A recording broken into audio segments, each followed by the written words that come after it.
अस्सलाम वालेकुम, आपका मेज़बान सहल मंजूर विद कैमरा वुमन मायरा। ऐसा लग रहा है जैसे चांद नवाब वाला इंट्रो दे रहा था।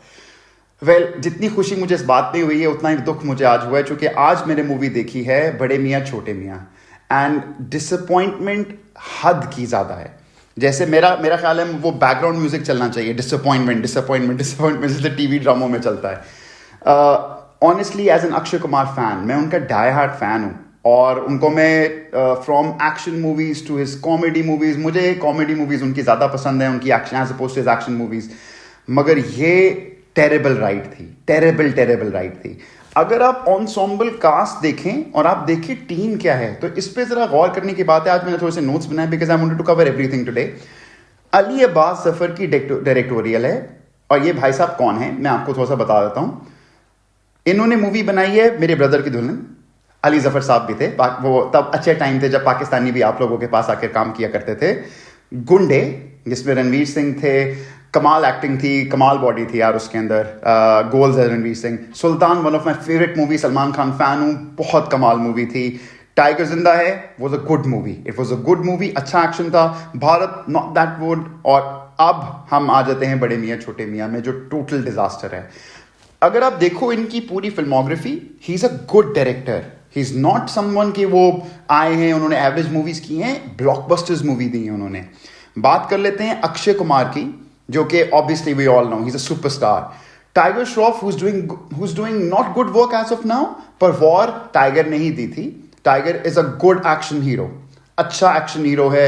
आई think he has a genre of his own, बहुत एथलेटिक है, बहुत निम्बल हैं। मुझे लगता है कि उनको सही तरीके से इस्तेमाल नहीं किया जाता, but that's a complete different video that will talk about. और उसके अलावा हमारे पास सोनाक्षी सिन्हा है मूवी के अंदर, जो कि बहुत कम थी। मुझे था कि I think she was the stronger actor out of all the lot. We also had Manushi and we also had Alaya. Ronit Roy भी मूवी के अंदर थे। और अब बात करते हैं मेरे फेवरेट पूरी कास्ट के अंदर, even better than Akshay Kumar was Prithviraj, जिसको 90% ऑफ द टाइम, जो स्ट्रॉन्गेस्ट एक्टर है, उसको 90% ऑफ द टाइम आपने मास्क बना दिया। जो तुमने मेरे साथ किया है, अब उसका हिसाब पूरा हिंदुस्तान देगा। तो हम उसको देख ही नहीं सकते। तो जो लोग पृथ्वीराज के लिए जा रहे, जैसे मैं, literally I am telling you, he is in mask, और हम सिर्फ उनकी आवाज देख रहे हैं। यार उनकी आंख जब फोकस करते हैं, जब वो बात करते हैं, they are glimpses of that, you know, that great star we know. But it was वो भी सेव नहीं कर सके शिप को। एक तो मुझे समझ नहीं आती, वो उन्होंने, मुझे लगता है कि एक रात पहले मूवी शूट करने से पहले उन्होंने बेन को देख लिया। I don't know why there is that rough husky voice जो वो एक्ट कर रहे हैं। I think if he have gone with his own natural voice, वो ज्यादा अच्छा लगता। ये मेरा अपना पर्सनल व्यू है, आप बताओ आपको ऐसा लगा तो कमेंट सेक्शन में ज़रूर बताइएगा कि डू यू थिंक कि वो मफल्ड वॉइस, वो हस्की वॉइस करनी चाहिए थी, कि उनको स्टिक करना चाहिए था अपनी असली के साथ। बट बात कर लेते हैं, ये मूवी 350 करोड़ में बनी है यार। लिटरली मेरा ख्याल है ये हमें डीएचए में प्लॉट ले लेना चाहिए था इसका। I don't understand 350 crore. इस मूवी को टर्म किया गया है as the best action movie ever of India. ये होगी, ये उनके प्रोमिसेस थे। और action stunts which have never seen before. Italian job से आपने सीन उठाए हैं, ब्लैक पैंथर से आपने सीन उठाए हैं, असैसिन क्रीड के रेफरेंसेस है। That was unbelievable. मैं हंसना नहीं छोड़ रहा था, क्योंकि उन्होंने टाइगर श्रॉफ साहब को असैसिन क्रीड बनाया हुआ था। मुझे नहीं समझ आती कि वो क्यों आज की दुनिया के अंदर वो जाके बाहुबली बन के एरर शूट कर रहे हैं। Made no sense. The good part, I am by the way, one thing that I really thought that would work for them but it didn't, was actual set locations थी। मैं, अगर आप बात किया जाए, मुझे एक्शन सेट लोकेशंस बहुत पसंद है एज अपोज टू सीजीआई। मगर जिस तरीके से शूट की गई थी और एडिट की गई मूवी, ऐसा लग रहा है कि जैसे सीजीआई ही हुआ है। तो वो जो पूरा मकसद है वो वफात पा गया, क्योंकि it was a complete the way it was edited, बहुत फास्ट पेड एडिटेड थी। मेरे ख्याल है वो थ्रिल लेवल लाना चाह रहे थे, it didn't work at all. Costumes की बात कर लेते हैं यार। आपके 2 कोर्ट मार्शल सोल्जर्स, पहले तो 2 कोर्ट मार्शल सोल्जर्स ही आपको मिले थे इंडिया बचाने के लिए। फिर आपने अगर उनको बुला ही लिया, आप उनको चड्डी बनियानों में घुमा रहे हैं। लिटरली वो एविएटर्स पहन के हाई सिक्योर्ड मिशन कर रहे हैं, मतलब हाई इंटेंसिटी मिशन हो रहे हैं, उन्होंने एविएटर्स पहने हुए हैं। आई थिंक हम बहुत ज़्यादा स्टाइलाइज्ड की तरफ चले गए हैं कि हम दिखते कैसे हैं, रेदर देन एक्चुअल मूवी। अगर आप हॉलीवुड मूवीज़ देखें, उस पर बहुत ज्यादा सोचा जाता है। इवन कि आपका शेडो कहाँ कास्ट हो रहा है, गन कैसे पकड़नी है, आपने फाइट कैसे करना है, प्रॉपर ट्रेनिंग ली जाती है। यहाँ पे तो literally it was just like जैसे हम अपने बचपन में लेजर टैग खेलते थे, वो तो आ गए, उन्होंने पकड़ा हुआ है और बस कूल शॉट्स मार रहे हैं, स्लिंग शॉट्स मार रहे हैं। It was terrible, it was a disaster. ऐसा लग रहा था कोई स्टडी की ही नहीं गई। मूवी के थोड़े से कॉन्सेप्ट की बात कर लेते हैं। कॉन्सेप्ट इतना आज के ज़माने में न्यू नहीं है। यस, इंडियन सिनेमा के लिए it could have been something very interesting, क्योंकि ह्यूमनॉइड्स की बात हो रही थी, उनको वो वॉर में यूज़ करना चाह रहे थे, क्लोनिंग चल रही थी, बहुत कुछ हो सकता था विद द कॉन्सेप्ट। स्टोरी के नाम पे स्टोरी तो है ही नहीं ना। मतलब एक आई थिंक अलीबाद साहब एक दिन उठे, उन्होंने कहा मैंने एक चीज़ बनानी है तो तुम कर लोगे, हम कर लेंगे। उन्होंने कहा चलो बना लेते हैं। बड़े मियाँ छोटे मियाँ लिटरली जो है ना, मेरा ख्याल है मार्केटिंग स्टंट था जिसके ऊपर वो उस ओजी मूवी, मैं उसको ओजी कहूँगा, ऑल्दो अगर हम उस मूवी पे जाएं वो कैसी हुई क्या हुई, इट वाज स्टिल एंटरटेनिंग यार, it was entertaining. I remember I have seen it 1000 times. बहुत एंटरटेनिंग मूवी थी।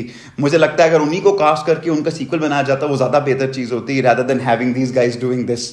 रोनित, बाय द वे, एक मुझे चीज़ बहुत ज़्यादा ऑफ लगी, आप मुझे बताइएगा आपको ऑफ लगा कि नहीं लगा, और वो बहुत क्रिंज था। रोनित रॉय और अक्षय कुमार की उम्र में 2 साल का फर्क है, और अक्षय कुमार साहब उनको कह रहे हैं बुढ़ऊ। तो अब मुझे समझ नहीं आ रहा कि does he want to show that he is less of age, आप स्टाइलाइज भी इस तरह ही हो कि आप एज्ड हो। I don't understand what was going on. क्या ये जब मूवी लिखी गई थी, क्या यंगस्टर्स सोचे गए थे और एकदम से अक्षय कुमार कास्ट किए गए हैं? जोक्स लैंड ही नहीं कर रहे यार। जोक्स लिटरली ऐसे लगते थे व्हाट्सएप जोक्स हैं। मतलब आप वो उनकी भी क्वालिटी बेहतर होगी भी है जो जोक इन्होंने यूज़ किए हुए हैं, और मैं उनके रेफरेंसेस नहीं दूंगा चूंकि वो कंप्लीटली ऑफ है। और मेरा ख्याल है वो मेरा बोलने से भी जो है ना, मुझे लगता है आप लोगों ने मुझे अनसब्सक्राइब कर लेना अगर मैंने आपको बता भी दिया वो क्या है। मगर ऑल इन ऑल अगर मैं बात करूं, ये एक बड़ी कॉप डुओ मूवी थी यार, इतना कुछ हो सकता था। This movie had so much of potential. आप अगर इनकी मार्केटिंग स्निप्स देखें, और जब ये ट्रेलर आया था, बाय द वे मैं एक पॉइंट जरूर करना चाहता हूँ, ये मैं एंड करना चाहता हूँ। कुछ मूवीज का जब ट्रेलर आता है ना, आपको फीलिंग आ जाती है कि भाई साहब ये सीन नहीं जा रहा सही तरीके में, ये कार क्रैश ही है, और ये बहुत ही बदतरीन कार क्रैश थी। मुझे तो थोड़ा बहुत शायद सेव हो जाए। There was one instance which I really rejoiced where reference of Raju was made. वो मैंने बहुत एंजॉय किया, और आपको समझ आ रही होगी कि हम लोग चाह रहे थे कि कुछ इस मूवी में अच्छा हो जाए। नाचोस के अलावा इस मूवी में कुछ अच्छा नहीं था, और मैं बिल्कुल रिकमेंड नहीं करूँगा। There is a lot of good movies. मैंने हाल ही में मैदान देखी है, उसका रिव्यू मैं आपके साथ लेके आऊँगा। I have also seen monkey man, उसके बारे में भी काफ़ी बात करने वाली है। So all in all, I think it's absolutely crash movie. I don't understand ये क्यों बनी 350 करोड़। मुझे लगता है कि कहीं इस्तेमाल नहीं गए ये मार्केटिंग, क्योंकि आजकल बहुत ज़्यादा मार्केटिंग गिमिक भी है कि हमने इतने लगा दिए। I think that was going on, चूँकि मुझे समझ ही नहीं आ रहा कि पैसे कहाँ लगे हैं। इतनी के तो फ्लाइट टिकट्स ही नहीं है, जहाँ पे रियल लोकेशन पे भी अगर आपने उड़ा दिया पूरा का पूरा, मेरा ख्याल है बिग बेन भी आप उड़ा दो तो इतने पैसे नहीं लग रहे। But all in all it was a crash. I will not recommend. I'll give this movie a -0.5 out of 5. Please अपना टाइम वेस्ट ना कीजिएगा, आपके भाई ने आपके लिए टाइम वेस्ट कर लिया हुआ है। सो आई विल रिकमेंड काफ़ी और मूवीज़ जो मैंने देखी हैं और उनके बारे में बात करना चाहूँगा। दोबारा मूवी पे आएंगे मैदान के बारे में, वो मैं अभी से बता रहा हूँ, it's a movie to watch. So मिलते हैं अगले एपिसोड में। इजाज़त दीजिए सहल मंजूर को और कैमरामैन मायरा को। अल्लाह हाफिज़।